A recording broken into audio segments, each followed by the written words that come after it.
সিরাজগঞ্জের থানায় ঢুকে বিশৃঙ্খলা, গ্রেপ্তার 10। রাঙ্গামাটিতে বজ্রপাতে নিহত 3। পেকুয়ায় কাল বৈশাখীর ঝড়ে বাড়িঘর লণ্ডভণ্ড।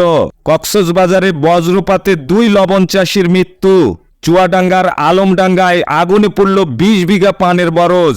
বাংলাদেশের পোশাক শ্রমিকদের নিয়ে অ্যামনেস্টি ইন্টারন্যাশনাল নতুন করে প্রতিবেদন প্রকাশ করল। ইসরায়েলের সঙ্গে সম্পর্ক ছিন্নের ঘোষণা দিল কলম্বিয়া। 1 কোটি গরিব মানুষকে একটা ব্যাংকের মালিক বানিয়েছি বললেন নোবেল বিজয়ী ডক্টর ইউনূস। ব্রাহ্মণবাড়িয়ায় রেল লাইনে পড়েছিল স্কুল শিক্ষকের লাশ। এবার জাতিসংঘকে হুমকি দিল ইসরায়েল। নড়াইলে সাংবাদিকের উপর ছাত্রলীগ নেতার হামলা। নির্বাচনে প্রভাব বিস্তারের চেষ্টা করলে কাউকে ছাড় দেওয়া হবে না বললেন রাশেদা সুলতানা। বগুড়ায় পড়ার টেবিল নিয়ে ছাত্রলীগের 2 গ্রুপের সংঘর্ষ।